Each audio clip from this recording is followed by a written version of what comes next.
Good morning on the 16th day of June. Welcome to the Thoughts for the Day. As usual, we begin with a scripture, and today it comes from Psalm 33 and verse 5. He loveth righteousness and judgment. The earth is full of the goodness of the Lord.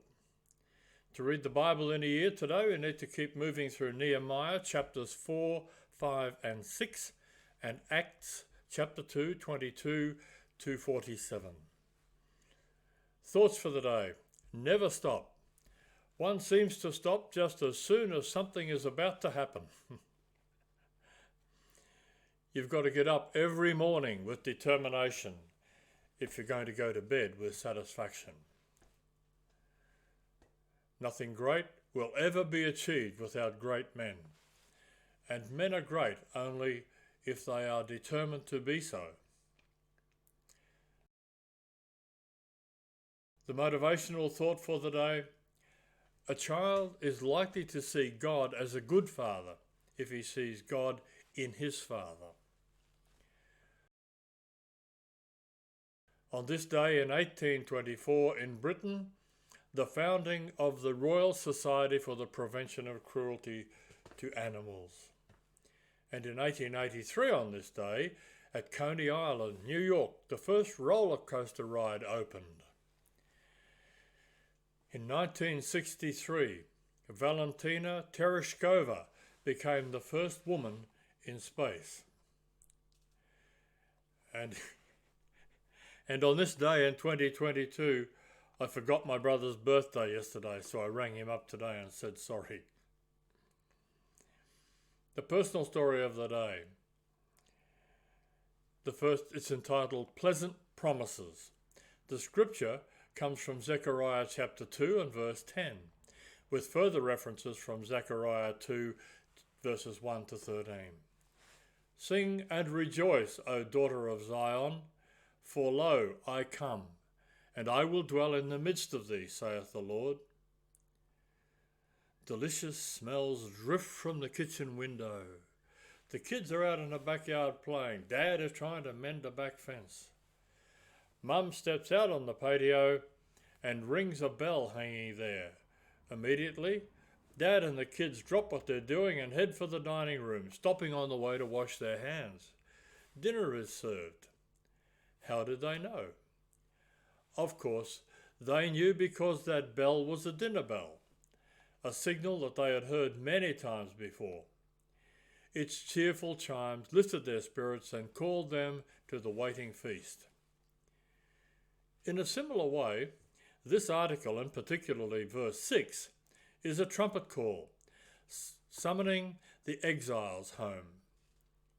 Come forth from every direction, God called Israel. Zechariah's first night vision spoke of judgment and restoration, and the second focused on the judgment part of that. In this third vision, we learn more specifics about the restoration and blessing of God's people.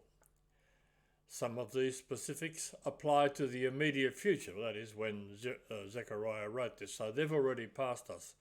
But some of them apply to the end times. The prophet saw a surveyor holding a measuring line with which he intended to measure Jerusalem. The measuring line suggested building or establishing and was thus a symbol of restoration. God was promising that the city would be completely rebuilt. After all, Jerusalem was the apple of his eye and precious in his sight, as we read in verses 8 and 12. Jerusalem would be blessed with prosperity, protection, and presence. That the city would overflow with people and livestock shows its prosperity. God would protect the people with a wall of fire, an image very similar to the Exodus image. Best of all, he himself would dwell with them and be the city's glory, which we can read in verses 5 and 10 and also in Revelation chapter 21. During the millennial reign, not only Israel but many nations will be united to God and will be called his people, as we read in verse 11.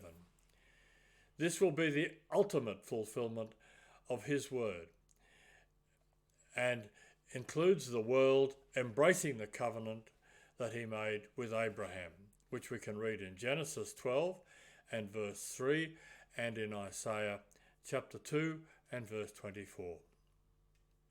The devotional thoughts for the day.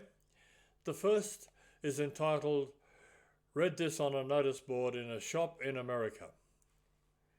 There's a little church in the mountains west of Boise, Idaho, that recently celebrated its centennial. One part of that celebration was an enactment of the history of the church. Townspeople, dressed in period costume, portrayed the pastors who had served the church over the years. One of the former pastors was played by an old logger who had lived through much of the history of the church. The logger came to the church as a result of the pastor's ministry. He told of the efforts of the pastor to reach him. He had been a hard-drinking, hard-living man with no interest in the gospel, a man who once said that he had never met a preacher he liked. The minister was praying one day and complaining that he would never win the logger to Christianity, and that even if he did, he wouldn't know what to do with him.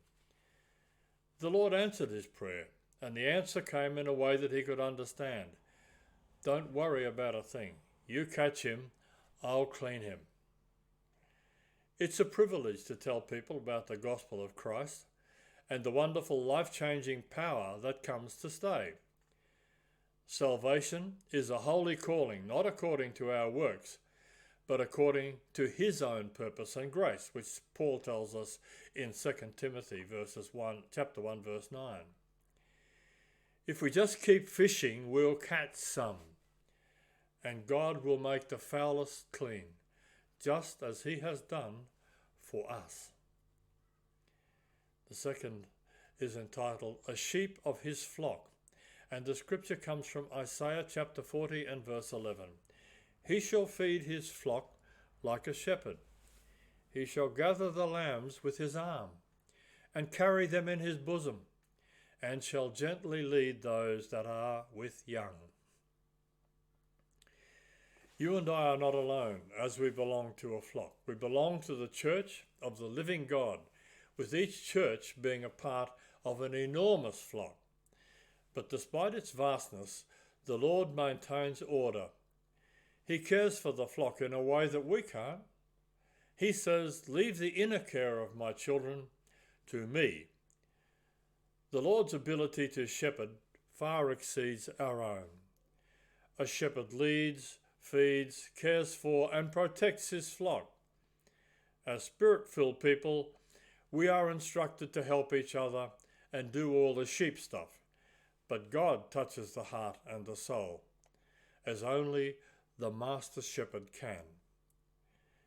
Jesus does all these things for us. He carries the lamb in his arms when it is weary and wants to give up.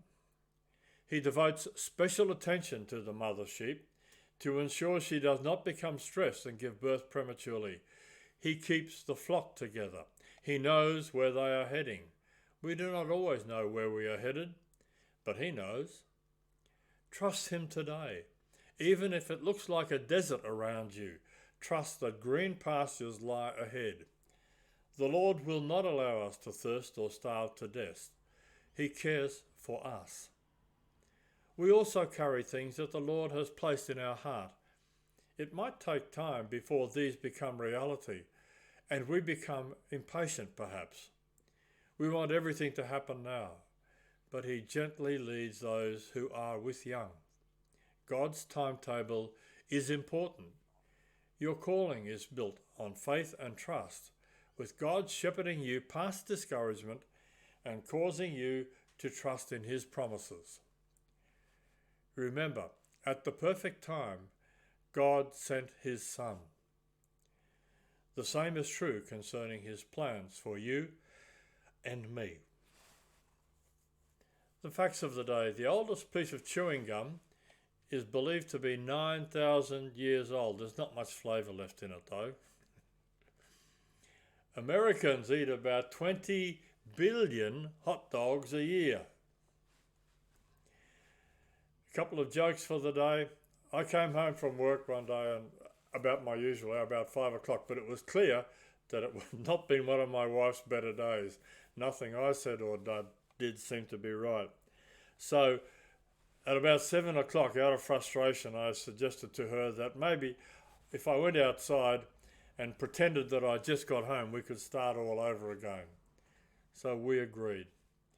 And I went outside, walked around a bit, came back in with a big smile and announced, "Honey, I'm home."